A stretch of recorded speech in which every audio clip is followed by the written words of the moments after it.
Great effort by our guys today.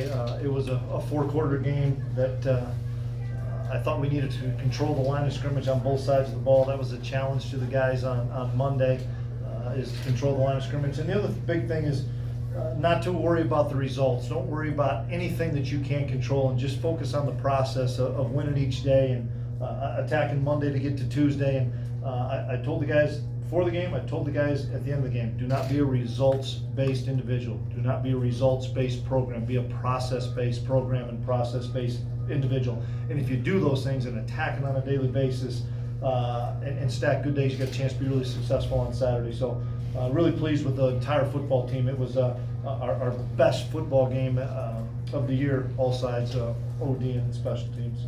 What were your thoughts on how this defense played against a pretty good offense? Yeah, it was our best performance. We tackled really well. We surrounded the cup on Puka because he's a phenomenal football player, and we just didn't give him a whole lot of daylight and lanes. We disguised a lot of coverages. I thought that were confusing to the guy, to their offense. And then our D-line got after the quarterback. So that's all three phases playing really well. For you to do what you did today, running the football without basically your top two running backs, how impressive were you with that? So pleased with the offensive line, tight ends, fullbacks, because you're right, we didn't have James, didn't really have Jordan. We thought they would be a game-time decision, and Jordan tried to play, couldn't do it. James couldn't get through warm-ups, and we always say the next man up, and we've talked a lot about the depth we have at running back, and so pleased with Harry, Tyler, Joe, and then obviously we use Skyler quite a bit more. Coach, can you talk about Skyler, please, the job he did today? He was great. I tell everybody all the time, I love the kid because he's such a competitor. He's a winner, and whatever he's asked to do, he'll do. In this game, he was asked to run the ball a little bit more. We ran a lot of option, and we thought we had some advantages running the option game, and he made a couple of big plays with his feet early and then pitching the ball, but great job by Coach Mess and the offensive staff designing the schemes. What made you so effective against Carter Stanley today?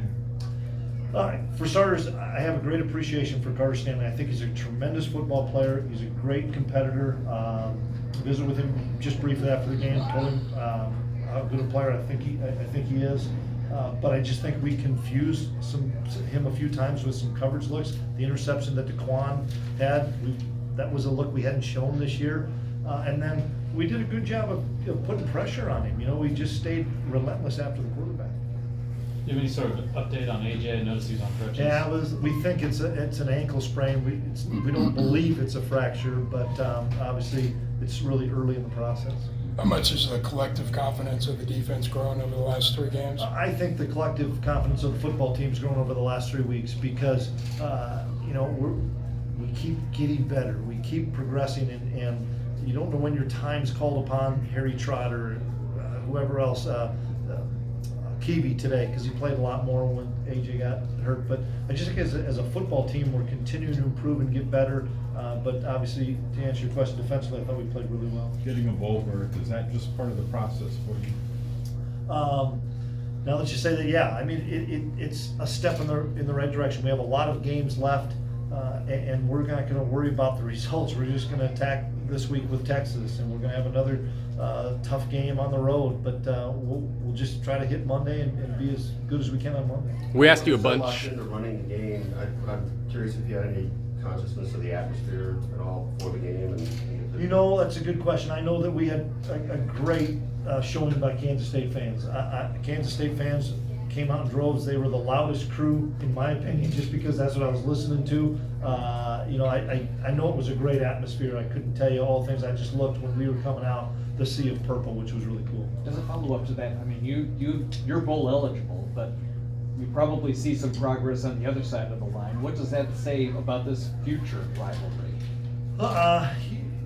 They're a good football team, and I told Les that before the game that they're doing some really good things, especially offensively. And I thought they played well. They took some of our deep shots away on defense. It's a healthy rivalry because both teams have gotten better, and both teams I think are they're gonna they're gonna win some games still in this league and have a tremendous amount of respect for us.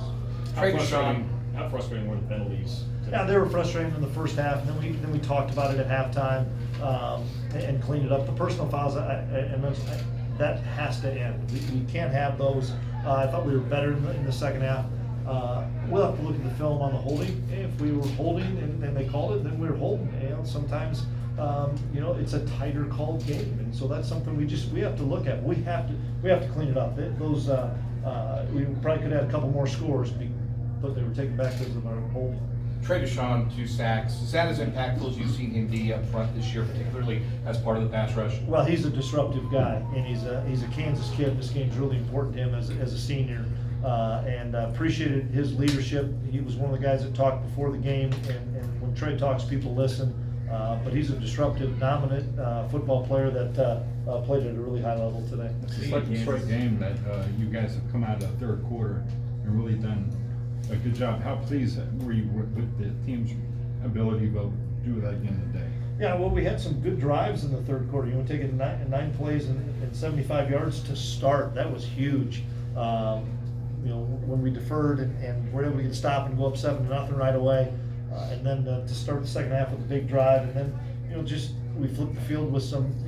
Those are turnovers in my mind. When they're going for it on 4th down and they don't make it, those are big time turnovers, and we were able to capitalize.